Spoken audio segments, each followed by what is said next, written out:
అలాగే ఎవరిదైనా cell phone ఉంటే దాన్ని ఆపుదల చేయండి.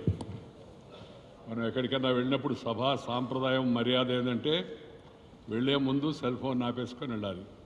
మళ్ళీ బయటకు వచ్చినప్పుడు దాన్ని మళ్ళీ ఆన్ చేసుకొని వెళ్ళచ్చు. కొంతమందికి ఆన్ చేయడం వచ్చు కానీ ఆఫ్ చేయడం రాదు. వాళ్ళు పక్కన వాళ్ళ సహాయం తీసుకొని ఆఫ్ చేయించే ప్రయత్నం చేయవచ్చు.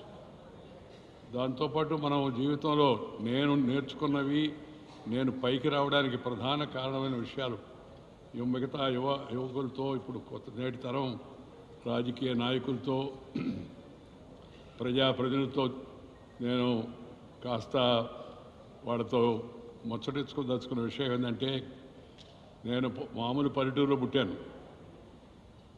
మా ఇంట్లో ఎవరు చదువుకోలే 10వ తరగతి పైన. చాలామందికి ఆశ్చర్యం కలగవచ్చు.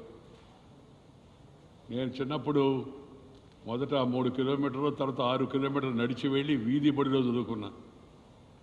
మా బడిలో అప్పుడు సైన్ బోర్డు కూడా సరిగా లేదు. ఇసుకలో రాయించేవాడు మాస్టర్.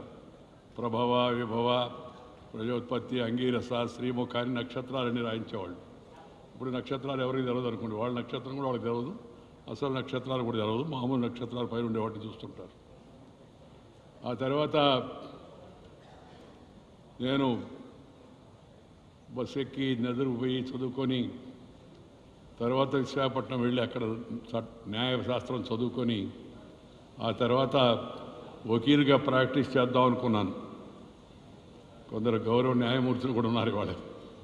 బహుశా ప్రాక్టీస్ చేసి ఉంటే నేను కూడా వాళ్ళ సరసన చేరి ఉండేవాడిని, చెప్పలేను. కాకపోయినా కనీసం న్యాయవాదిగా అయితే గ్యారెంటీగా ఉండేవాడిని. మా అమ్మ నా 13వ నెలలో చనిపోయింది. సంవత్సరం అప్పుడు గేదె పొడిస్తే ఈ పక్క పొడిస్తే అవతల పక్క వచ్చింది, నన్ను కింద పడేస్తున్నా.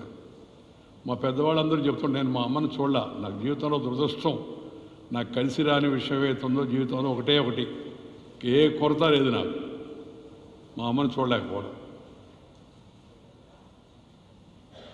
మా అమ్మ మా అబ్బాయి పెద్ద వకీలు కావాలని అందరితో చెప్తుండేదని ఊర్లో వాళ్ళు నాకు తర్వాత చెప్పారు. అందుకని అమ్మ కోరిక కోసం నేను లా చదువుకున్నా. లా చదువుకున్న తర్వాత ప్రాక్టీస్ చేద్దామని జస్టిస్ పిఏ చౌదరి గారు, పెద్ద ప్రముఖ న్యాయవాది అప్పుడు ఆయన దగ్గర ఎన్రోల్ అయ్యాను. ఎన్రోల్ అయితే ఆ ప్రాక్టీస్ చేసే అవకాశం నాకు ఇందిరాగాంధీ గారు ఇవ్వాల.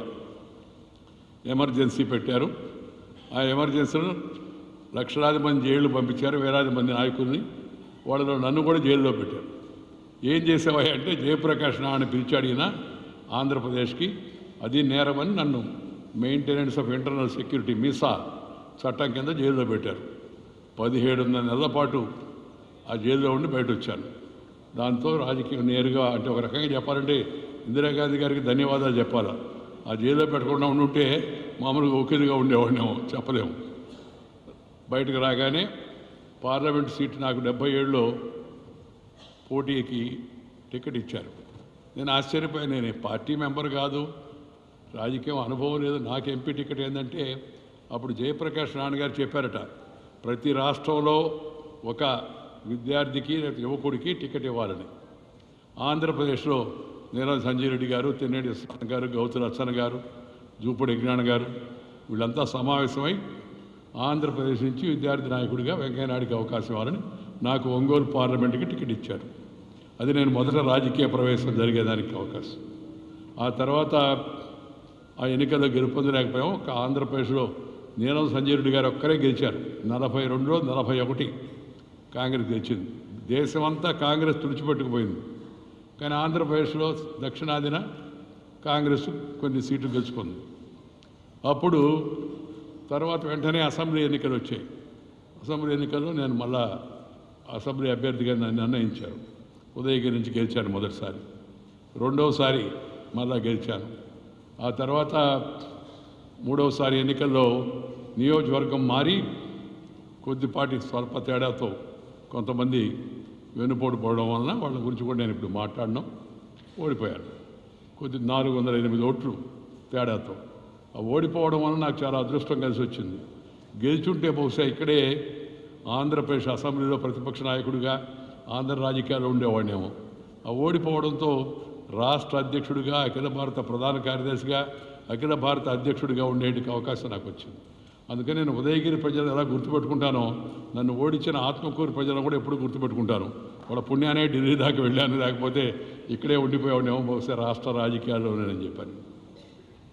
నేను జీవితంలో అంచెలంచెలుగా ఎదిగా పైకి రావడానికి నా చిన్నప్పుడు నేను గోళ్ల మీద రాసేవాడిని పార్టీ గురించి.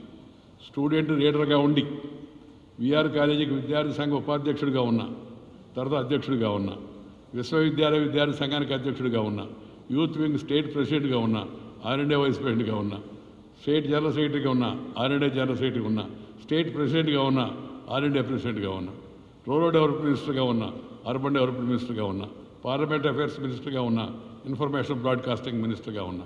ఇలా అనేక అవకాశాలు ఒకదాని తర్వాత ఒకటి అవన్నీ కూడా వెతుక్కుంటూ వచ్చాయి.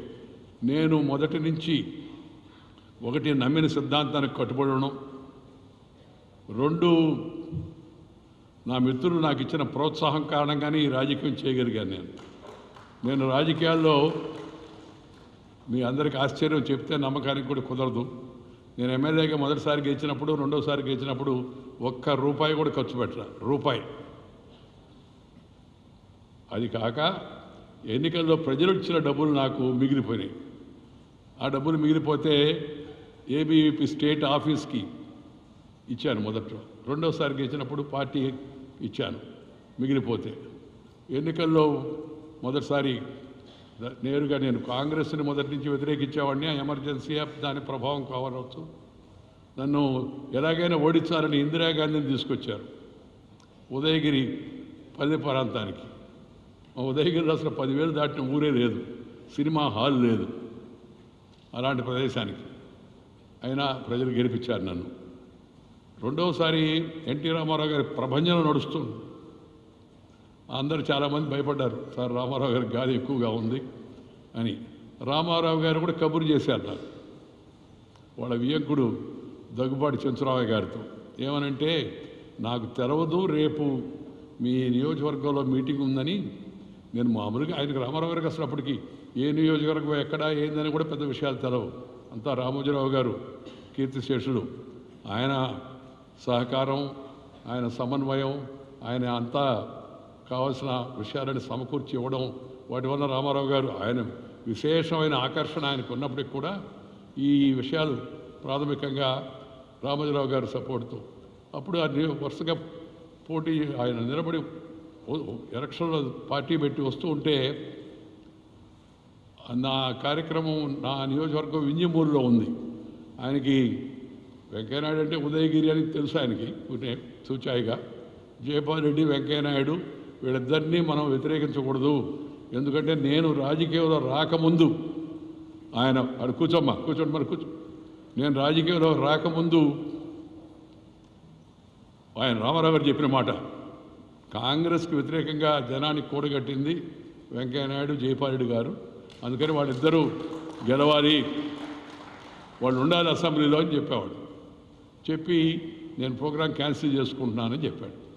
చెప్తే నేను ఆ చెంచురావు గారికి చెప్పాను, చెంచురావు గారు దయచేసి మీరు వెళ్ళి అన్నగారికి, అంటే రామారావు గారు పెద్దవాడు కాబట్టి ఆయనకు చెప్పండి, కార్యక్రమం ఎటువంటి పరిస్థితుల్లో రద్దు చేసుకోకూడదు, రమ్మని చెప్పండి అంటే. ఆయన చెంచురావు గారు నాతో, నాయుడు గారు మీరు చూడలేదేమో, ఆయన తిరుపతి నుంచి యాత్ర మొదలు పెడితే వరుసగా శ్రీకాళహస్తి, వెంకటగిరి మీదుగా వరుసగా తిరణాలది, లారీల్లో, బస్సుల్లో, చెట్ల మీద, మిద్దెల మీద, పైన కింద ఎక్కడ పడితే అక్కడ జనం అంతా ఏళ్ళేస్తా జై ఎన్టీఆర్ అంటే జై ఎన్టీఆర్లో అరుస్తున్నారు, మీ దగ్గరికి వస్తే ఇబ్బంది అవుతుంది, అందుకని అన్నగారికి చెప్పమన్నారు, క్యాన్సిల్ చేస్తున్నారు.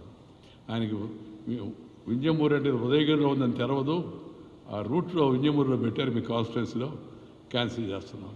నేను ఆయన చెప్పాను, దయచేసి మీరు వెళ్ళి నా తరఫున అన్నగారికి చెప్పండి, ఎటువంటి పరిస్థితులు ఆయన కార్యక్రమం రద్దు చేయకూడదు, రావాలి అంటే. ఆయన అన్నాడు, నాయుడు గారు వస్తే మీకు తెలుసు కదా పరిస్థితి ఎలా ఉందో అర్థం చేసుకోండి అన్నాడు. నేను అన్నాను, ఏం పర్వాలేదండి రమ్మనండి అన్న, నా కోరికగా రామారావు గారికి చెప్పండి అన్న. సరే వెళ్ళి చెప్పాడు ఆయన. చెప్తే ఆయన ఏంటి అయినా అలా చెప్తే వినకుండా రాయుడు గారు అని వచ్చాడు. వస్తే జనం తిరణాలంటే తిరణాల, అలా వచ్చారు జనం అంతా విన్నారు. ఉపన్యాసం అంతా విని ఎన్టీఆర్ జిందాబాద్ అని లాస్ట్లో వెంకయ్యనాయుడు జిందాబాద్ అనుకుంటూ వెళ్ళిపోయారు. ఎలక్షన్ జరిగింది.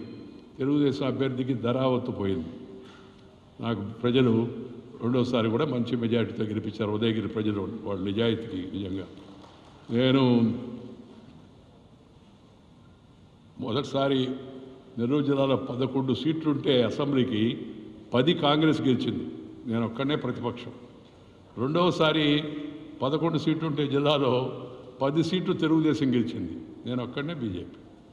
అంతటి ప్రజలు ఇచ్చినట్టు మద్దతు కారణంగా నా రాజకీయాల్లో అంచెలంచెలుగా వచ్చాను. చిన్నప్పుడు నేను ఇందాక చెప్పాను కదా, నెల్లూరులో నాకు కొద్దిగా చిన్నప్పుడు ఆర్ఎస్ఎస్తో పరిచయం వలన ఆటలు ఆడడం, కబడ్డీ అవి నేర్చుకోవడం కోసమని మొదట ఆర్ఎస్ఎస్ అంటే ఏదో తెలవకపోయినా అక్కడికి వెళ్ళాను. కబడ్డీ ఆడడం బాగుంటుంది అక్కడ నుంచి ఎవరు చెప్తే అది ఆడుతుంటే తర్వాత తెలిసింది ఆర్ఎస్ఎస్ అని. మాకు అక్కడ నన్ను ఒక ఆయన ఈ జిల్లా వాస్తవ్యుడే సూదంటి రాయిలాగా అయస్కాంతంలాగా ఆకర్షించాడు. నన్ను చూసి ఏం కబడ్డీ ఆడతావా అన్నాడు. ఆడతానండి. ఆడుకో అన్నాడు. నేను దీంట్లో మెంబర్ కాదన్నా. దీంట్లో మెంబర్షిప్ ఏముండదు, ఎవరైనా ఆడుకోవచ్చు. వచ్చాను, పోయి కబడ్డీ ఆడాను. ఆ తర్వాత తెలుసుకున్నాను అది ఆర్ఎస్ఎస్ అని. ఆయన భోగాది దుర్గాప్రసాద్ అని మన అవనిగడ్డ పర్రచివర గ్రామస్తులు, మన బుద్ధప్రసాద్ గారి నాన్నగారికి సోదరి కుమారుడు. ఆయన ఆర్ఎస్ఎస్ విభాగ ప్రచారకుగా ఉన్నాడు. ఆ తర్వాత జయాంధ్ర ఉద్యమంలో జరిగిన ఫైరింగ్లో ఆయనకు సంబంధం లేకపోయినా ఆయన బయట పిల్లలు ఆడుకుంటుంటే వాళ్ళందరినీ ఇవాళ కర్ఫ్యూ ఉంది, ఫైరింగ్ జరుగుతుంది, అందరూ పైకి రమ్మని పిలవడానికి కిందకు వచ్చాడు. ఆయన వస్తే అదే టైంలో ఫైరింగ్ జరిగింది. ఆయన తొడలో నుంచి బుల్లెట్ వెళ్ళిపోయి చనిపోయాడు. మంచి చాలా గొప్ప వ్యక్తి. నాకు ఒక సంస్కారం, ఒక క్రమశిక్షణ, ఈ పద్ధతి అన్నీ అలవాటు చేసింది భోగా దుర్గాప్రసాద్ గారు. అలాగే ఆర్ఎస్ఎస్ స్టేట్కి అంతా ఇన్ఛార్జిగా ఉన్న సోంపల్లి సోమయ్య గారు వాళ్ళు. అక్కడి నుంచి అలా పెరిగాను. నెల్లూరు ఎలక్షన్ వస్తే గోడ మీద రాశాం. ఒకరోజు ఆసక్తికరమైన విషయం, నేను రాత్రిపూట గోడ మీద రాస్తున్నాను. వెనక నుంచి అమ్మాయిలు కొందరు పోతూ మాడుకుంటున్నారు రెండో సినిమా చూసి. ఏమని, ఈ కూర్చొని రాసే అతను చూస్తే మన ప్రెసిడెంట్ లాగా లేడు అని. ప్రెసిడెంట్ నేను స్టూడెంట్స్ యూనియన్ ప్రెసిడెంట్గా ఉన్నా. ఆ రెండో అమ్మాయి, అమ్మ నీకు ఎవరైనా పిచ్చా, అతను ఎవరో గోడ మీద రాసుకుంటే మన ప్రెసిడెంట్ గోడ మీద రాస్తాడు వచ్చి అని ఇద్దరు పోటీ పెట్టుకుంటున్నారు. నువ్వు గెలిస్తే నీకు 2 కూల్ డ్రింకులు అని, ఓడిపోతే నువ్వు నాకు ఇప్పించారని అందరూ. నేను సడన్గా అటు వెనక్కి తిరిగా, ఎవరు మాట్లాడుతున్నారని. ఆ అమ్మాయి చూస్తారే, భలేవాళ్ళు సార్ మీరు నన్ను ఓడిపోయాడు చేసినారు, ఈ అమ్మాయి వెంకయ్యనాయుడు అంటే కాదని అంటున్నాను నేను అని చెప్పి అన్నది. అలా గోడ మీద రాసేవాడిని. తర్వాత మైక్లో ఒక జట్కా బండిలో కూర్చొని అనౌన్స్మెంట్ చేసేవాడిని. ఇవాళ సాయంత్రం అటల్ బిహారీ వాజ్పేయి గారు మన ఊరికి వస్తున్నాడు, ఆయన బహిరంగ సభ కోపట్టు మైదానంలో ఉంది, బ్యాంక్ మైదానంలో, అందరూ దయచేసి రండి అని మైక్ అనౌన్స్మెంట్ చేశారు. అలా మైక్ అనౌన్స్మెంట్ చేసిన వెంకయ్య వాజ్పేయి గారి మీటింగ్కి ఒకరోజు అదే అటల్ బిహారీ వాజ్పేయి గారు ప్రధానమంత్రిగా, అద్వానీ గారు ఉప ప్రధానమంత్రిగా, వాళ్ళిద్దరి మధ్య కూర్చొని అఖిల భారత అధ్యక్షుడిగా పార్టీ బాధ్యతలు నిర్వహిస్తానని నేను ఊహించుకోలేదు.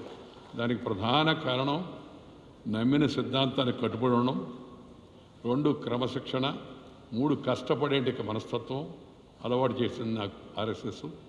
ఆ తర్వాత సమాజాన్ని గురించి చింత విషయాలు తెలుసుకోవడం వల్ల అలా వరుసగా అన్ని అవకాశాలు వచ్చాయి నాకు. నేను ఎప్పుడు ఏ రాజకీయ నాయకుడికి కూడా కాళ్ళకి దండం పెట్టలేదు. మా తాత చెప్పాడు, ఎవరికి పెట్టకూడదురా అని. నీకు పాఠం చెప్పిన గురువుకు తప్పితే ఇంకెవరికి కాళ్ళకి దండం పెట్టకూడదని చెప్పాడు. మా తాత నుంచి చాలా విషయాలు నేర్చుకున్నాను నేను. చిన్నప్పుడు నేను సెలవులు ఊరికి పోతే నన్ను పొలానికి తీసుకెళ్ళేవాడు. పొలానికి తీసుకెళ్ళినప్పుడు పొలం మీద గట్టు మీద నిలబడి చూస్తుంటే, ఏయ్ దిగు అనేవాడు. దిగి పొలంలో దిగు అని. దిగి నేనేం చేయాలి అంటే, దిగి వాళ్ళందరూ నారేస్తున్నారు కదా, నారు కట్టలు అందించు అనేవాడు. ఈయనేంద్ర ఎటు చెప్తున్నాడంటే ఆయన ఒక మాట చెప్పాడు నాకు, మొలతాడు కట్టుకున్న మగవాడు గట్టు మీద నిలబడకూడదు, నువ్వు మొలతాడు కట్టుకున్నావు అన్నాడు. కట్టుకున్నాను. దిగైతే అన్నాడు. దిగి ఇంకా పెద్ద ఆయన చెప్తాడు కదా, నారు కట్టలు అందరికీ అందించాను. వ్యవసాయాన్ని గురించి మొదట విషయాలు చెప్పాడు ఆయన నాకు. అలాగే అనేక విషయాలపైన మా అమ్మమ్మ మా తాతయ్య మొదట్లో నాకు మార్గదర్శనం చేశారు.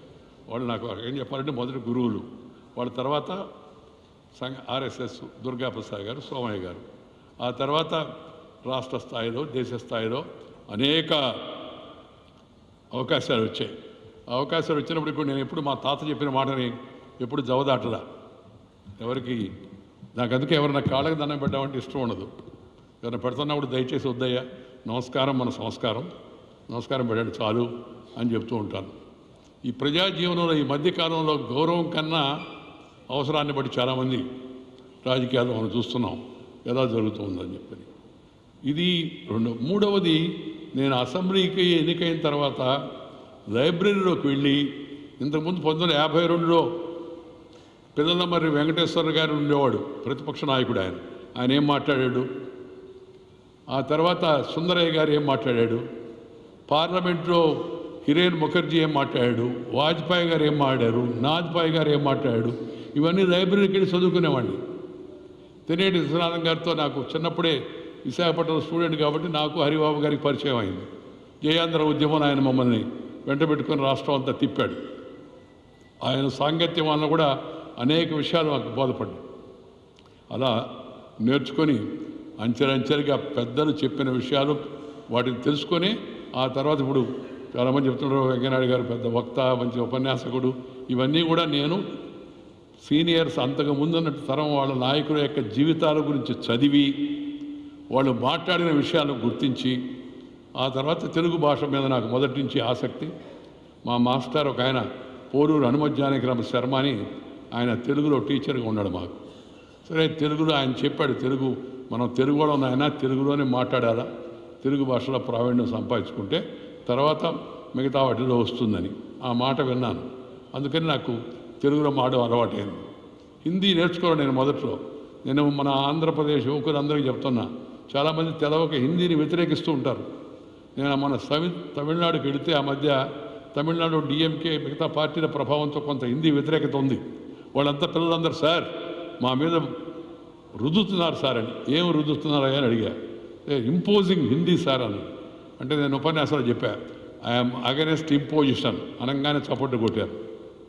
No imposition, no opposition, that is my proposition, it should be your position అని చెప్పారు వాళ్ళకి మొదట్లో అర్థం కాదు, తర్వాత తెలిసింది.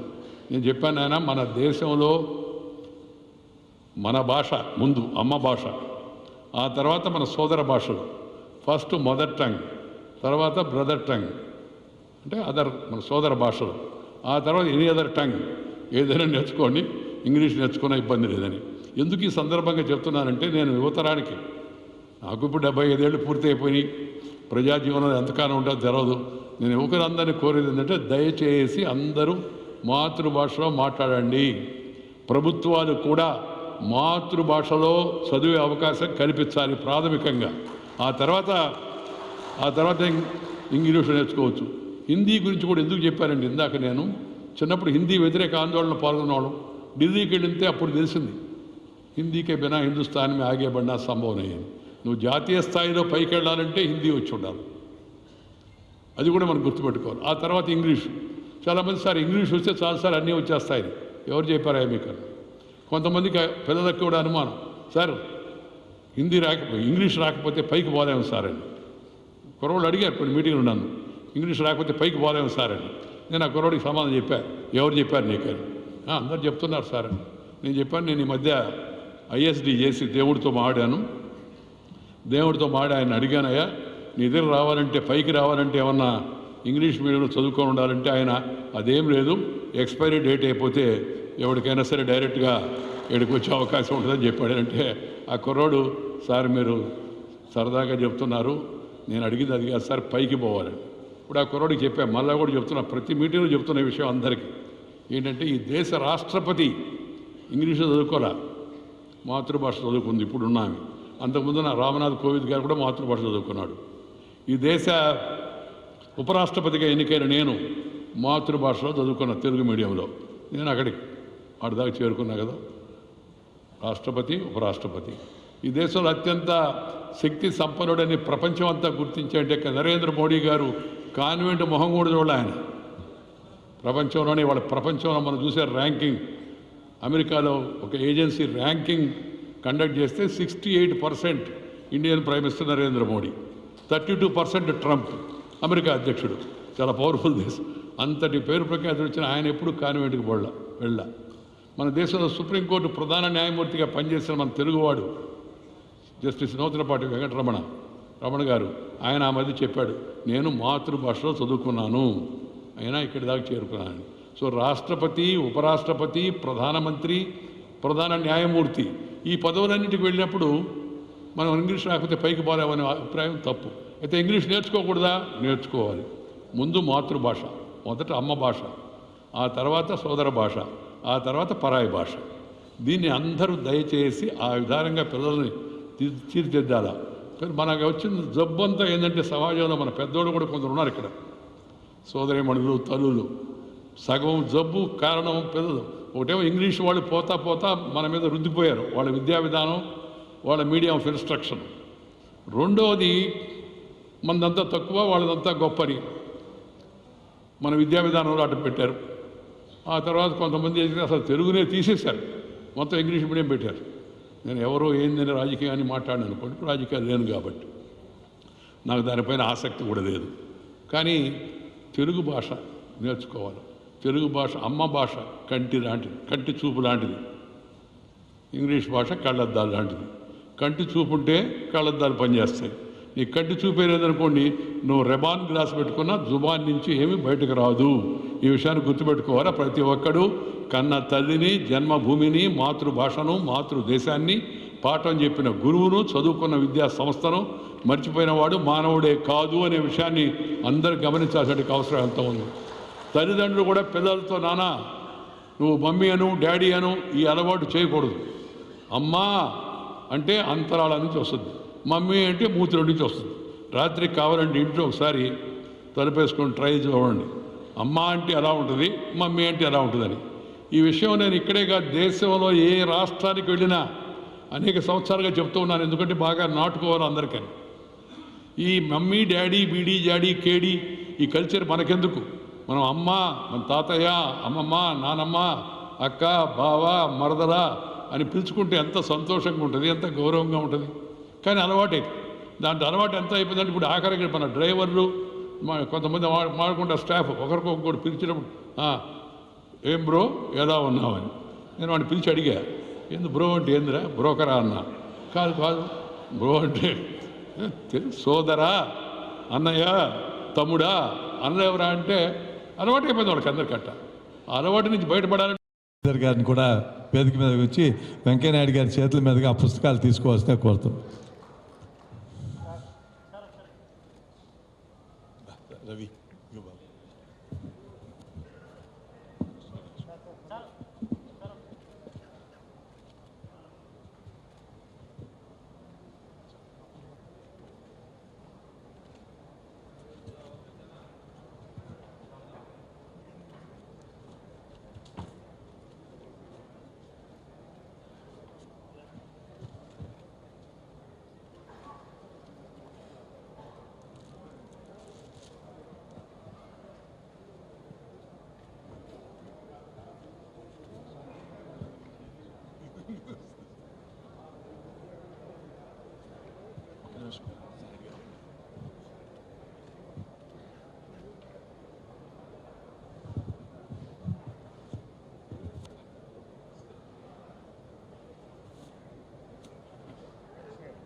సులభంగా లేదు.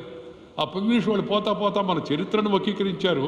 రాబర్ట్ క్లైవ్ ద గ్రేట్ అన్నారు, సుభాష్ చంద్రబోస్ గురించి చెప్పలేదు గట్టిగా, అల్లూరి సీతారామరాజు గురించి చెప్పలేదు, వీరపాండే కట్టబొమ్మను గురించి చెప్పలేదు, రాణి రుద్దమ్మ గురించి చెప్పలేదు, తక్కువ చెప్పారు. రాబర్ట్ క్లైవ్ ద గ్రేట్ అని మన పాఠాల్లో చెప్తే అవన్నీ మనం చదువుకున్నాం. అదే పిల్లలు కూడా చదువుకుంటారు. చరిత్రను మార్చి ఇప్పుడు వాస్తవాలను పెడుతుంటే ఇప్పుడు చరిత్ర మార్చేస్తున్నారు, కమ్యూనల్ ఎజెండా పెడుతున్నారని తప్పుడు ప్రచారం చేస్తున్నారు. రాజకీయం కాబట్టి నా ఎవరే చేస్తున్నారో అని మాట్లాడు, కానీ చాలా పొరపాటు. మన చరిత్రను, మన పూర్వీకులు, మన పెద్దవాళ్ళు వాళ్ళు చేసిన గొప్పతనాలు, వాళ్ళ జీవితాల గురించి మనం అందరం తెలుసుకోవాల్సి ఉంది. మన పిల్లలకు చెప్పాల్సిన అవసరం ఎంతో ఉంది. దానికి మాతృభాషలో చదువుకునేందుకు అవకాశం రావాలి. ఆ తర్వాత ఈ క్రమంలో విద్యా విధానంలో కూడా మార్పులు రావాలా. నూతన విద్యా విధానం ఆ దిశలో ముందుకు పోతుంది. దాన్ని తప్పనిసరిగా అన్ని రాష్ట్రాలు మంచిగా అమలు చేయాలని నేను కోరుతూ ఉన్నాను. ఎందుకంటే మన వాస్తవ సంగతి మనకు తెలవాలి. మనం అందుకే నేను ప్రతి దగ్గర చెబుతాం, మన కట్టు, మన బొట్టు, మన మాట, మన ఆట, మన పాట, మన బాట, మన యాస, మన గోస, ఇవన్నీ మనం వదిలిపెట్టకూడదు. మన పిల్లలకు కూడా, ఇప్పుడు పిల్లలకి అందరికి ఫ్యాషన్లో ఇంగ్లీష్ వ్యామోహం, ఆ ఇంగ్లీష్ సినిమాలు చూడడం, గుడ్డలు కూడా సరిగా మన గుడ్డలు కట్టుకోకుండా సగం గుడ్డలు వేసుకుని అలవాటు ఫ్యాషన్. అదేమంటే సగం గుడ్డ ఉన్న గుడ్డ తిప్పేయడం, సగం గుడ్డలు వేసుకోవడం ఏం ఫ్యాషనో నాకైతే అర్థం కావడం. అయితే అదృష్టం ఏంటంటే ఈ మధ్యకాలంలో మొదలైంది మళ్ళా. ఏంది, అమెరికాలో ఉన్నవాళ్ళు కూడా తెలుగు వాళ్ళందరూ మన పండగలు జరుపుతూ ఉన్నారు. మన పిల్లలు, వాళ్ళ పిల్లలని అందరినీ మన భరతనాట్యం అలాగే కూచిపూడి వీటిలో శిక్షణ ఇస్తున్నారు. ఈ మధ్య నేను కొద్దిగా అరంగేట్రం కార్యక్రమాలకు కూడా వెళుతున్నాను. ఎందుకంటే అమెరికాలో ఉన్న పిల్లలు భరతనాట్యం నేర్చుకొని, కూచిపూడి నేర్చుకొని ఇక్కడ రంగప్రవేశం చేస్తున్నారు. వెళ్ళి వాళ్ళని ఆశీర్వదించాలా, ప్రోత్సహించాలని చెప్పని. కానీ మన దేశంలో ఇంకా కొంతమందికి ఇంకా ఆ వ్యామోహం తగ్గదా, దాన్ని తగ్గించుకోవాల్సిన అవసరం ఎంతో ఉంది. మన సంస్కృతి, మన సాంప్రదాయం, మన పద్ధతులు, మన భాష, మనం వాటిని అన్నింటినీ ఇందాక చెప్పారు కదా. అందుకనే నేను ఉపరాష్ట్రపతి అయిన తర్వాత పత్రికల వాళ్ళు అడిగారు నన్ను, sir what about change of dress అని. No change of dress, only change of address అని చెప్పాను. ఇదే డ్రెస్లో తిరుగుతున్నాను, ప్రపంచం అంతా తిరిగాను. నన్ను ఎవడు ఏంది ఈ డ్రెస్సులో ఉన్నావే అని ఎవడు తక్కువగా చూడాల. నీ డ్రెస్ కాదు నీ గొప్పతనాన్ని తెలిసేది, నీ అడ్రస్, నీ గతం. నేను చెప్పే ప్రశ్న వాళ్ళకి, no change of dress, only change of address, from Abdul Kalam street to Maulana Azad street అని చెప్పాను వాళ్ళకి. అదే డ్రెస్తో ప్రపంచంలో చలిగా ఉన్నప్పుడు ఒకరు ఆ చలి కోసం బట్టలు మార్చుకోవాలి, తప్పదు, మూర్ఖంగా ఉండకూడదు. కానీ మిగతాప్పుడు మన సాంప్రదాయం. ఇందాక చెప్పి బొట్టులు కూడా ఈ మధ్య పిల్లలను చూస్తున్నాను నేను. బొట్టు ఏదమ్మంటే ఉంది దాన్ని. నేను మా మనవరాలకు చెప్పాను, ఒక భూతద్దం పెట్టుకొని అది ఎత్తుకెళ్ళి అందరికీ బొట్టు పెట్టుకున్నామంటే చూడండి భూతద్దంలో చూడండి అని చూపించాలా అని. ఎందుకంత కర్మ? మన సాంప్రదాయం మనం ఎందుకంటే మంచిగా ముచ్చటగా ఉంటే అందరి కళ్ళు పడతాయి, దిష్టి తగలద్దని దృష్టి దాని మీద పోవడం కోసం బొట్టు పెట్టారు మన పెద్దవాళ్ళు. చాలా సూక్ష్మమైన విషయం. మన పిల్లలకు అలవాటు చేసుకోవాలి. మన సాంప్రదాయం దుస్తులు ధరించాలి, మన భాషలో మాట్లాడాలా, మన గొప్పతనాన్ని తెలుసుకోవాలా. ఆ తర్వాత ఇతర విషయాలు, ఇతర దేశాలు, ప్రపంచంలో ఉండే అన్ని వాటిని కూడా తెలుసుకోవచ్చు. ఇది కూడా చాలా గమనించాల్సి ఉంది. తర్వాత ఇవాళ కూడా నేను ఉదయం వైద్య శిబిరం స్వర్ణభారత్ ట్రస్ట్లో ప్రారంభించడం చెప్పాను, పిల్లలందరూ దయచేసి కాస్త క్రమశిక్షణ, తర్వాత కాస్త ఫిజికల్గా ఫిట్నెస్, లేజీనెస్ కాకుండా సూర్యోదయంతో లేచి సూర్యాస్తమయానికంతా పనులు పూర్తి చేసి ఈ ఎలక్ట్రానిక్ గ్యాడ్జెట్స్ వాడకాన్ని తగ్గించండి. మరీ ఎక్కువైపోయింది. అవసరమే సెల్ ఫోన్ ఎక్కువగా వాడితే అది హెల్ ఫోన్ అవుద్ది, నరకప్రాయంగా తయారవుద్ది, రాత్రిపూట నిద్రపడదు. అందుకని దాని కొంతవరకే సొంత ఆలోచన కూడా వదిలేస్తున్నారు పిల్లలు. ఏమైనా అడిగామనుకోండి అన్నిటికీ గూగుల్. ఇక్కడ నుంచి గన్నవరం నుంచి ఆత్కూరు ఎంత దూరం, లేదా గన్నవరం నుంచి ఇక్కడికి ఎంత దూరం, మనం మురళి రిసార్ట్స్కి అని అంటే గూగుల్ చూస్తుంది అన్నిటికీ.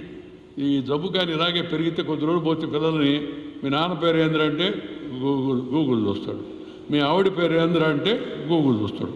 వాడి పేరు ఎందుకంటే గూగుల్ అలవాటు పడిపోయింది. సొంత ఆలోచనలు వదిలేసి క్రియేటివ్ మెంటాలిటీ పోద్ది. అందుకని excessive use of electronic gadgets should be avoid by our children. ఈ విషయాన్ని కూడా మనం పిల్లలందరికీ చెప్పాల్సిన అవసరం ఎంతో కూడా ఉంది. చాలా చిన్న విషయాలు. వెంకయ్యనాయుడు గారు ఇవన్నీ చిన్న విషయాలు చెప్తున్నారంటే ఈ చిన్న విషయాలే పెద్దతనానికి పైకి పోయేదానికి ఉపయోగపడతాయి. మిత్రులారా, నేను ఈ సందర్భంగా అందరినీ కోరేదంటే ఇవాళ చాలా సంతోషం ఉంది నాకు. ఎందుకంటే నేను ప్రజా జీవితంలో ఒక రకంగా మొదటి అడుగులు వేయడానికి, ప్రజా ఉద్యమంలో పెరగడానికి కారణం విజయవాడలోనే నా రాజకీయ ప్రజా జీవితం మొదలైంది. ఆ స్వరాజ్య మైదానంలో, ఇప్పుడు స్వరాజ్యం వచ్చింది కాబట్టి మైదానం తీసేసినట్టున్నారు. స్వరాజ్య మైదానం అంటే పీడబ్ల్యూడీ గ్రౌండ్. అక్కడ సభలు సమావేశాలు పెట్టేవాళ్ళు, చాలా పెద్ద ఎత్తున అందరూ వచ్చేవాళ్ళు. జయాంధ్ర ఉద్యమంలో అక్కడ సమావేశాలు, మొదటి సమావేశం ప్రారంభిస్తే దాంట్లో నేను కూడా ఉన్నాను. ఇక్కడి నుంచే స్టూడెంట్ లీడర్గా ఉన్నాను. ఇక్కడ నన్ను అందరూ మిత్రులు అందరూ ఆ విద్యా దశలో నాకు పరిచయమైన వాళ్ళు, జయాంధ్ర ఉద్యమంలో పరిచయమైన వాళ్ళందరూ ఇప్పటికి కూడా మిత్రులుగా ఉన్నారు. అన్ని విధాలు నాకు సహకారంగా ఉంటారు. అందువల్ల విజయవాడలో ఇవాళ నేను తరచుగా వస్తూ ఉండేవాడిని. అందువల్ల ఎక్కువ పరిచయాలు, మిగతా ప్రాంతాల కన్నా ఎక్కువ పరిచయాలు ఉన్నాయి. ఈ మధ్య నాకు 75 సంవత్సరాలు పూర్తయిందని, నా బర్త్డే కూడా యాక్చువల్గా నాకు తెలవదు. అది హెడ్ మాస్టర్ వేసిన బర్త్డే అని అడిగితే చాలామంది జూలై 1, కొంతమంది జూలై 7, జూలై 6 అంటే అందరం జూలై నెలలో పుట్టామంటే లేదు, మాకు కూడా హెడ్ మాస్టర్ వేసాడు, అందరికి ఒక డేట్ వేయకూడదని తలా ఒక డేట్ వేసినట్టున్నాడు అని చెప్పారు. మా అమ్మ చనిపోయింది, మా నాన్న చనిపోయిన తర్వాత అందుకని రికార్డు లేదు. మా అమ్మమ్మ చెప్పింది, రే నువ్వు పెద్ద గాలి వానకి చిన్న గాలి వానకి మధ్య 3 రోజుల తర్వాత పుట్టావురా అని. అది లెక్కేసుకుంటే జూన్ 23 అట్లా వస్తుంది. స్కూల్లో ఏమో హెడ్ మాస్టర్ జూలై 1 అని వేశాడు. సరే మొత్తం మీద లెక్కేసుకొని 75 ఏళ్ళు పూర్తయినాయని మా పిల్లలు లెక్కేశారు. అందుకని 75 ఏళ్ళు ఒకసారి అందరినీ పాత మిత్రులు అందరినీ కలిస్తే బాగుంటుంది, దానికి ఒక అవకాశం ఏంటంటే ఈ 75 సంవత్సరాలు వేడుక అన్నట్టుగా హైదరాబాద్లో పెట్టారు. ఆ తర్వాత విశాఖపట్నంలో మిత్రులంతా మీరు చదువుకుంది ఇక్కడ అయిపోయినా మన స్టూడెంట్ మూవ్మెంట్ అప్పుడు అంతా ఉన్నారు కదా, ఇక్కడ పెట్టమన్నారు, అక్కడ పెట్టారు. మా అమ్మాయి చెన్నైలో ఉంటుంది, ఆమె చెన్నైలో తమిళనాడుకు కూడా నేను ఎక్కువ పోతుంటాను, తరచుగా తిరుగుతూ ఉంటాను. తమిళనాడు వాళ్ళు అందరూ అడుగుతున్నారు, నాన్న ఇక్కడ పెడదామని పెట్టింది. అన్ని పార్టీల వాళ్ళు డిఎంకే, ఏడిఎంకే, కాంగ్రెస్, మిగతా అన్ని పార్టీ బీజేపీ అన్ని పార్టీల వాళ్ళు వచ్చారు. సంతోషంగా జరిగింది. ఆ తర్వాత మరి విజయవాడ మిత్రులు అడిగారు. నేను అన్నాను, ఇదే పనిగా పెట్టుకోవడం ఏం బాగుంటుంది, అయిపోయింది విశాఖపట్నం, ఆంధ్రప్రదేశ్కి విశాఖపట్నం అయిపోయింది, తెలంగాణకి హైదరాబాద్లో అయిపోయింది, తమిళనాడుకి చెన్నైలో అయిపోయింది, ఇంకేముందనంటే మరేవాడు సార్ విజయవాడ అసలు మీరు మొదలుపెట్టింది ఇక్కడ కదా రాజకీయం, అందుకని విజయవాడలో పెట్టాల్సిందని మన కుమారస్వామి మిగతా మిత్రులు అందరూ, రంగప్రసాద్ గారు, తుమ్మల రంగారావు ఆయన వాడు ఆరోగ్య కారణంగా రాలేదు, అందులో చొరవ తీసుకొని మిగతా అందరికీ చెప్పారు.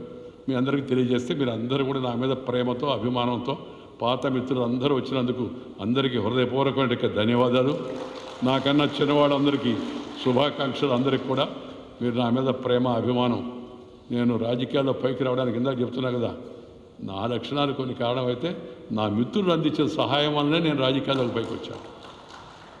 డబ్బులు ఖర్చు పెట్టడం కానీ, బండ్లు కానీ, ఇక్కడికి విజయవాడకు వస్తే అప్పుడు మొదట్లో వచ్చేదానికి అవకాశం ఉంటే పోతే మాకు తుమ్మల రవీంద్ర అని తుమ్మలకి తిరక్కు వాళ్ళ ఇంటికి తీసుకెళ్ళి అక్కడే వచ్చేవాడు.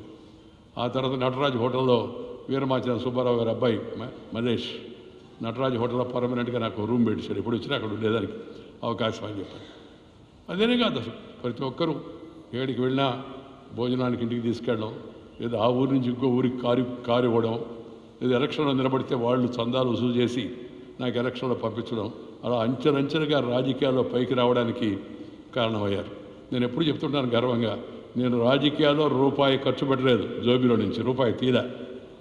రాజకీయాల్లో ఉండగా రూపాయి జోబీలో వేసుకోవాలా ప్రజాజీవనం నుంచి.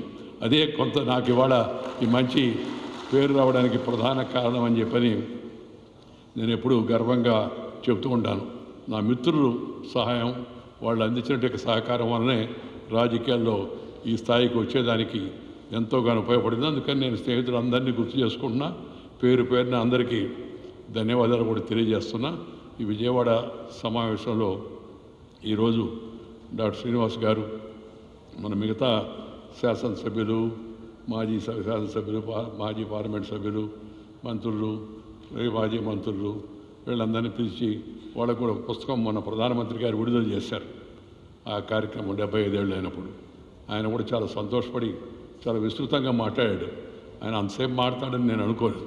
పుస్తకం పెద్ద మనిషి కదా, పుస్తకం విడుదల చేస్తే బాగుంటుంది, ఆయనకు ఒక కాపీ పంపిస్తే ఆయన నేనే విడుదల చేస్తానని అని సంతోషంగా నేను ఆ రోజు కార్యక్రమం అదే విధంగా ఉంటే ఆయన వర్చువల్గా అడ్రస్ చేసి అందరినీ సంతోషపెట్టాడు. దాంతో ఆ పుస్తకాలు అందరికీ ముఖ్యులందరికీ ఇద్దామని చెప్పి ఉద్దేశంతో దాన్ని తెలుగులో, ఇంగ్లీష్లో, మనకి వివిధ భారతీయ ఇప్పుడు హిందీ భాషలో కూడా అనువదిస్తున్నారు దాన్ని. అలాగే ఇంగ్లీష్లో కూడా అనువదించిన దాన్ని రేపు ప్రస్తుత ఉపరాష్ట్రపతి శ్రీ జగదీప్ ధంకడ్ గారు 17వ తారీఖు నెల్లూరులో స్వర్ణ భారత్ పెట్టి 23 సంవత్సరాలైంది. దాని వార్షికోత్సవం సందర్భంగా దాన్ని విడుదల చేయబోతున్నారు. నా జీవితంలో మరొక మైలురాయి. ఈ రాజకీయాలు ఎంత స్థాయికి వెళ్ళినా మా మిత్రులందరం కలిసి ఆ స్వర్ణ భారత్ ట్రస్ట్ 23 ఏళ్ల కింద పెట్టాం. నెల్లూరులో, తర్వాత విజయవాడలో, తర్వాత హైదరాబాదులో. అది కూడా ప్రభుత్వం నుంచి రూపాయి నిధులు తీసుకునేది లేదు. No grant from government, no politics అని మొదటే ఒక నిర్ణయం తీసుకున్నాం. ఇప్పుడు దాకా అది మిత్రుల యొక్క సహకారం వలన ఆ కార్యక్రమం అలా నడుస్తూ ఉంది, ప్రభుత్వం సహాయం లేకుండా. ఎందుకంటే నేను రాజకీయాల్లో ఉన్నాను కాబట్టి ప్రభుత్వం సహాయం తీసుకోకూడదు. రెండోది రాజకీయాలు మాట్లాడకూడదు. అక్కడ రాజకీయ నాయకులు అందరూ రావచ్చు, అన్ని పార్టీలను పిలుస్తుంటాం అనే దాంతో నెల్లూరు, ఇక్కడ మన ఆత్కూరులో, తర్వాత హైదరాబాదులో ముచ్చింతల, ఈ 3 ప్రదేశాలు స్వర్ణ భారత్ బాగా నైపుణ్య శిక్షణ ఇవ్వడం, వైద్య శిబిరాలు నిర్వహించడం, మహిళలకి ఉన్నతికి కావాల్సిన శిక్షణ ఇవ్వడం, రైతులకు వివిధ కోర్సులో అధునాతన సాంకేతిక పరిజ్ఞానాన్ని అందించడం, వీటన్నిటిలో ప్రోత్సహించడం ఈ ప్రధానంగా చేస్తూ ఉంది. స్వర్ణ భారత్ ట్రస్ట్ కూడా మీరు చాలామంది వచ్చారు, చూసి ఉంటారు. అందరి సహకారం వల్లనే ఆ ట్రస్ట్ నడుస్తుంది.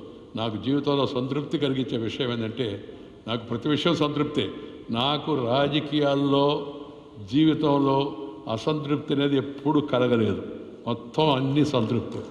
ఒక మా అమ్మ లేదనే అసంతృప్తి తప్పితే ఏ విషయంలో అసంతృప్తి లేదు. మామూలు పల్లెటూరులో పుట్టినోడిని అక్కడి దాకా దేశంలో 2వ రాజ్యాంగ అత్యున్నత పదవి దాకా చేరుకుంటామని ఊహించామా? అక్కడి దాకా అంచెలంచెలుగా అన్నిటికీ అవకాశం వచ్చింది. అందువల్ల ఎప్పుడు అసంతృప్తి అనేది మనసులో లేదు. సంతృప్తిగా ఉండబట్టే మరింత కొత్త ఉత్సాహంతో మొదట్లో నిలబడ్డప్పుడు ఎలక్షన్లో గెలిచేది లేదు. నేను కాదు, పార్టీ తరఫున ప్రచారం చేస్తుంటే గెలిచేది లేదు. ఈసారి 10,000 వచ్చాయి. ఓ బాగా వచ్చారు అనుకునేది మాధవ్ మేము. ఆ తర్వాత రెండోసారి 15,000 వచ్చాయి. గొప్ప విషయం అనుకుంటుండేది. నేను సపోర్ట్ చేసిన పార్టీ అప్పుడు ఓడిపోతూ ఉంటుంది. ఆ తర్వాత నాతో మొదలైంది. దక్షిణ భారతదేశంలో నేనే గెలిచాను మొదట. అప్పుడు ఎమ్మెల్యేగా గెలిచే అవకాశం లభించింది. తర్వాత విజయ పరంపర మొదలైంది అనుకోండి. కానీ ఎప్పుడు అసంతృప్తి, చేస్తున్న పని కరెక్టు, మనం చేస్తున్న పని కరెక్టు అనే ఒక విశ్వాసంతో తృప్తిగా అడుగులు ముందుకు వేస్తూ కదిలాను. దానివల్ల మనం అందరం కూడా గమనించాలి. ఒకటేమో ఆత్మాభిమానం ఉండాలి, రెండోది ఆత్మ సంతృప్తి కూడా ఉండాలి. మనం చేసే పని మీద సంతృప్తి ఉంటే మనం ముందుకు వెళ్ళగలం. ఈ విషయాన్ని కూడా నేటి తరం వాళ్ళందరూ గుర్తించాలని చెప్పి మనం చేస్తూ, ప్రజా జీవితంలో 1 సిద్ధాంతం, 2 కొన్ని విలువలు, 3 సాంప్రదాయాలు, వాటిని గౌరవించడం, ప్రజాప్రతినిధుల యొక్క దృష్టి అభివృద్ధి పైన ఉండాలి. పోలీస్ స్టేషన్ పైన కాదు, ఎంఆర్ఓ ఆఫీస్ మీద కాదు. ఇప్పుడు చాలామంది చూస్తున్నాం, ఎంఆర్ఓ ఆఫీస్ మీద పెత్తనం ఉంటే చాలు మనకి, లేకపోతే పోలీస్ స్టేషన్ మీద పెత్తనం ఉంటే చాలని. వాటి మీద పెత్తనం లేకుండా కూడా అభివృద్ధి కార్యక్రమాలు చేయవచ్చు.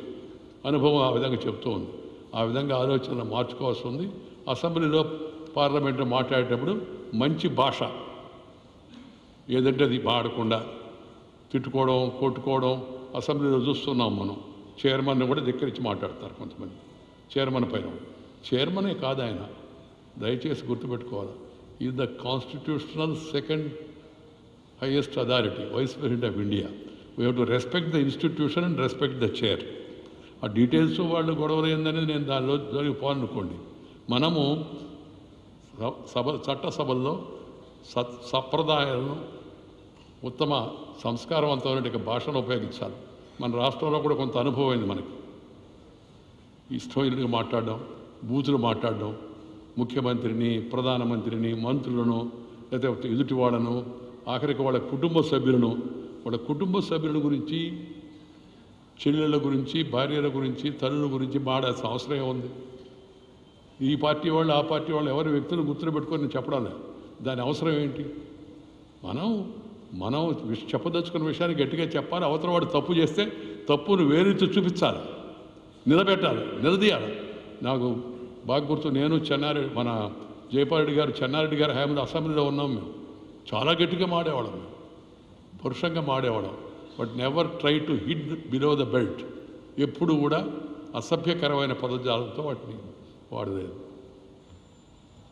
ఒకవేళ ఎప్పుడైనా చిన్న పొరపాటు చేస్తే కూడా వెంటనే తర్వాత గుర్తించి మళ్ళీ సభాపతి దగ్గరికి వెళ్ళి పొరపాటు జరిగిపోయిందండి అని చెప్పుకునేవాళ్ళు.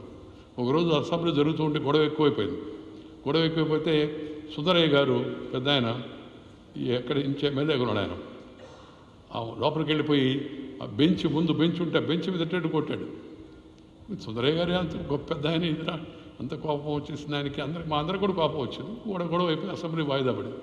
మరుసటి రోజు అసెంబ్లీ మొదలైన తర్వాత మొదటి క్వశ్చన్ అవర్ ఉంటుంది, ప్రశ్నోత్తరాలు. ఆయన సుందరయ్య గారు చేయి పైకి ఎత్తాడు. స్పీకర్ ఉండి, సుందరయ్య గారు వేరే ప్రశ్న ఫలానా వాళ్ళది, వాళ్ళు అధ్యక్ష అన్నాడు. ఆయన ఏంటండి క్వశ్చన్ అవర్ జరగనివ్వండి, తర్వాత మీరు మాట్లాడదురంటే, కాదు కాదు కాదు అధ్యక్ష ఒక్క అవకాశం ఇంకా పెద్ద ఆయన కాబట్టి ఇచ్చాడు. ఆయన అన్నాడు, నిన్న నేను ఆవేశంలో వెల్లోకి దూసుకొచ్చి ఆ సెక్రటరీ గారి టేబుల్ ముందు దానిపైన అలా కొట్టాను, చాలా పొరపాటు, దానికి నేను క్షమాపణ చెప్తున్నాను అన్నాడు.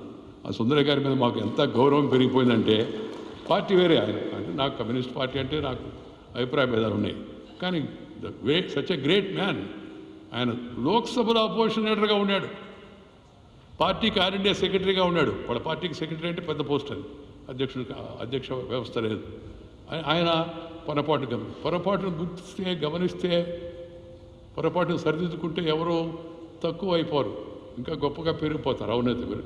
కాబట్టి దయచేసి ఇప్పుడున్న శాసనసభ్యులు అన్ని పార్టీల వాళ్ళు కూడా దయచేసి సంస్కారవంతమైన భాష మాట్లాడాలా, పరుషంగా ఎవరిని నిందించకూడదు. మూడవది, ప్రజా సమస్యలపై ఎక్కువ దృష్టి పెట్టి వ్యక్తిగత సమస్యలను పక్కన పెట్టాలి, దీన్ని గుర్తించాలి. ప్లస్ మన భాషలో మాట్లాడాలి. రాకపోయినా ఇంగ్లీష్లో మాడుతుంటారు కొందరు, వచ్చి రాని ఇంగ్లీష్లో. నేను చైర్మన్ అయినప్పుడు అందరికీ చెప్పాను, అందరూ మాతృభాష మాడండి, రేపటి నుంచి మీకు మాతృభాష మాడే అవకాశం ఉంటుంది, వెంటనే ట్రాన్స్లేషన్ తర్జుమా వ్యవస్థ ఉంటుందని. ఇక తర్వాత నుంచి ఇప్పుడు చాలామంది అందరూ మన వాళ్ళందరూ తెలుగులో మాడుతున్నారు హాయిగా.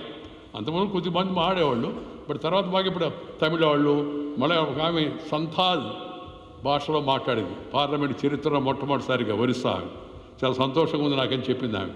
నేను చైర్లో ఉండి కూడా చెప్పా, మన భాషలో మనం మాట్లాడుకుందాం, ఫ్రీగా మన వ్యూస్ ఎక్స్ప్రెస్ చేద్దాం, అది రాసుకొని అది చదవడం, మధ్యలో స్పెల్లింగ్ మిస్టేకులు లేకపోతే ఉచ్చారణలో తప్పులు ఇవన్నీ చేయాల్సిన అవసరం మనకెందుకు? అలా అయితేనే గొప్ప అని అనుకోవాల్సిన అవసరం ఇందాక చెప్పాక నేను ఉదాహరణ కూడా. కాబట్టి మన భాషలను మనం ప్రోత్సహించుకుందాం, మన సాంప్రదాయాన్ని మనం ప్రోత్సహించుకుందాం, మన పెద్దలను మనం గౌరవించుకుందాం. పార్టీలు వేరైనా ప్రత్యర్థులమే కానీ శత్రువులం కాదు. We are not rivals. అంటే నేను ఆ మాట చెప్తే ఒక అతను వాట్ అబౌట్ ఇందిరాగాంధీ అన్నాడు, she our main political rival అన్నాను నేను. వాట్ అబౌట్ కమ్యూనిస్ట్ పార్టీ అన్నాడు, they are our ideological rivals అని చెప్పాను నేను. ఇప్పుడు కాదు, చాలా సంవత్సరాల కిందటే. అందువల్ల ప్రత్యర్థులుగా చూడాలి తప్పితే శత్రువులుగా చూడకూడదు, ద్వేషపూరితమైన మాటలు ఆడుకోకూడదు. సరే, ఇక బూతులు మాడబడలేదు.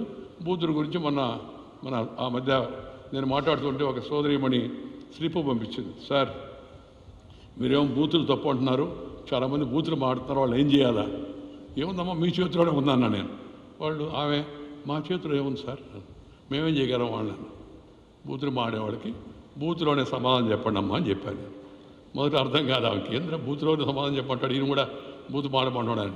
నేను చెప్పాను, పోలింగ్ బూత్లోకి వెళ్ళి బటన్ నొక్కండి, బటన్ నొక్కితే అయిపోద్ది కార్యక్రమం అని. అయిపోయింది. చాలామంది చూసాం మనం. నేను ఎవరి పేర్లు చెప్పదాల్సిన అవసరం కూడా నాకు లేదు, నాకు రాజకీయాలతో కూడా నిమిత్తం లేదు కాబట్టి. అందుకని మనం ప్రజాస్వామ్యంలో శక్తివంతమైంది ఆయుధం ఓటు. మహామహులు ఓడిపోయారు, ఇందిరాగాంధీ స్వయంగా ఓడిపోయింది కదా. ఇక్కడ ఎంతో రామారావు గెలిచారు, రామారావు ఓడిపోయారు ఒకసారి ఎన్నికల్లో, మేము ఓడిపోయాం. ప్రజలు అనుకుంటే ఎవరినైనా గెలిపించగలరు ప్రశాంతమైన విప్లవం ఎలా వస్తుందో కూడా మనం ఈ మధ్య గమనించాం. దాన్ని విస్తారంగా చెప్పాల్సిన అవసరం లేదు. అందుకని ప్రజలను గౌరవించడం, ప్రజల సమస్యలపై మాట్లాడడం, ప్రజా జీవితంలో ఉన్నత సాంప్రదాయాలు పాటించడం, భాషను గౌరవించుకోవడం, ఇది కూడా చాలా అవసరమని నేను ప్రస్తుతం రాజకీయాల్లో ఉండే వాళ్ళకి కొద్దిగా వయసులో పెద్దవాడిని కాబట్టి సలహా చెబుతూ ఉన్నాను. నేను పాటించడమా లేదనేది వాళ్ళ చేతిలో ఉంటుంది. వాళ్ళు పాటిస్తే మనం వాళ్ళని సమర్థిద్దాం, పాటించకపోతే బూతులో సమాధానం చెప్దాం, పోలింగ్ బూతులో. ఈ విషయాన్ని అందరూ గమనించవలసిందిగా కోరుతూ మరొకసారి ఈ కార్యక్రమానికి ఇచ్చేసిన మిత్రులందరికీ, అధికార అనధికార నాతో పనిచేసిన అధికారులు కూడా కొంతమంది వచ్చారు. నేను మంత్రిగా ఉన్నప్పుడు ఢిల్లీలో పనిచేసిన వాళ్ళు, మన ఆంధ్ర అధికారులు కొంతమంది వాళ్ళు ఇక్కడ ప్రభుత్వంలో ఉన్నారు. వాళ్ళు ప్రభుత్వ అధికారులు ఎవరు వచ్చినప్పటికి కూడా ప్రభుత్వంలో ఉన్నారు కాబట్టి వాడు చట్ట ప్రకారం పనిచేయాలి. ఆ మధ్య నన్ను ఒక ఆయన వచ్చి అడిగాడు, పెద్ద అధికారి, సార్ చాలా ఇబ్బందిగా ఉంది సార్, అన్నీ వాళ్ళే నిర్ణయం చేస్తున్నారు సార్, నేను స్టేట్కి అంతా హెడ్ అయింది, ఏం చేయాలో అర్థం కావడం అన్నాడు. ఏముంది చెప్పండి సార్, నీకు కాన్స్టిట్యూషన్ కాన్షియస్ ఈ రెండు దృష్టిలో పెట్టుకుని పని చేసుకోవయా అన్న. అటు చేస్తే మనల్ని ఉండనేవారు సార్, ఆడికి పంపిస్తారు, ఈడకి కాబట్టి ఆడికి పంపిస్తారు, అంతకన్నా చేయగలిగింది ఏముంది? ఐఏఎస్ ఐపీఎస్ అధికారులు రాజ్యాంగాన్ని దృష్టిలో పెట్టుకొని పనిచేయాలి, రాజకీయ అధికారాన్ని దృష్టిలో పెట్టుకొని కాదు. అధికార పార్టీ అన్నప్పుడు, ముఖ్యమంత్రి అన్నప్పుడు గౌరవం ఇవ్వాలా, వాడు చెప్పినప్పుడు చట్టం కానీ అది ఆదేశం కానీ దాన్ని పాటించాలా. కానీ ఆదేశం చట్టబద్ధమైందా కాదా అనే విషయాన్ని కూడా గమనించాల్సిన అవసరం ఎంతో ఉంది. దాన్ని గమనించగలిగే విధంగా వ్యవహరిస్తే ఆ రాజ్యాంగ నిర్ణాయక సభలో మన పెద్దలు పెట్టినట్టుకి ఐఏఎస్ ఐపీఎస్ వ్యవస్థ అవుతుందో ఆ వ్యవస్థ గౌరవం నిలబడుతుంది. ఇది కూడా అందరూ అధికారులు గుర్తించి తమ వ్యవహారంలో సరైన పద్ధతిలో వ్యవహరిస్తే అది వారికి మంచిగా ఉంటుంది, అలాగే ప్రజలకు కూడా మేలు జరుగుతుందనే విషయాన్ని కూడా సందర్భం కాబట్టి నేను మన విజయవాడ ఒక ప్రముఖ కేంద్రం కదా మనకంతా. ఇప్పుడు అమరావతి రాజధాని విజయవాడ మొదటి నుంచి చాలా ప్రాధాన్యత కలిగిన పట్టణం. పేపర్లన్నీ విజయవాడ నుంచి వెలువడేవి. ఒక ఈనాడు తప్పితే ఈనాడు ముందు విశాఖపట్నంలో వెలువడింది, తర్వాత విజయవాడకు వచ్చింది. ఆంధ్రజ్యోతి, ఆంధ్రపత్రిక, ఆంధ్రప్రభ ఇవన్నీ విజయవాడ నుంచి వచ్చేవి అంతా. ఇక్కడ అసెంబ్లీ ఇక్కడ ఉండేది మొదట్లో, దానికి ఎంతో ప్రాముఖ్యత ఉండేది. ఆ ప్రాముఖ్యత మళ్ళీ తిరిగి వచ్చే అవకాశం మనకి రాజధాని విషయంలో కూడా మనకి లభించబోతుంది. దాన్ని కూడా దృష్టిలో పెట్టుకొని మనం మన కార్యకలాపాలు నిర్వహించాలని చెప్పి కోరుకుంటూ, నాకు ఇలా అందరూ కలిసి ఒక చిరు సత్కారాన్ని ఏర్పాటు చేసి ఈ సమావేశంలో పాల్గొనడానికి వచ్చిన మిత్రులందరికీ పేరు పేరున మళ్ళీ హృదయపూర్వకంగా ధన్యవాదాలు. కొంతమంది ఆలస్యంగా వచ్చారు, నేను ఉంటాను కింద, వాళ్ళని కూడా కలుసుకుంటాను, కంగారు పడాల్సిన అవసరం లేదు, వెళ్ళిపోను వెంటనే ఉండి అందరిని వాళ్ళని కూడా కలుసుకొని పెడతాను. కాబట్టి దయచేసి అందరూ వాటిని పాటించవలసిందిగా కోరుతూ మీ దగ్గర సెలవు తీసుకుంటాను. నమస్కారం.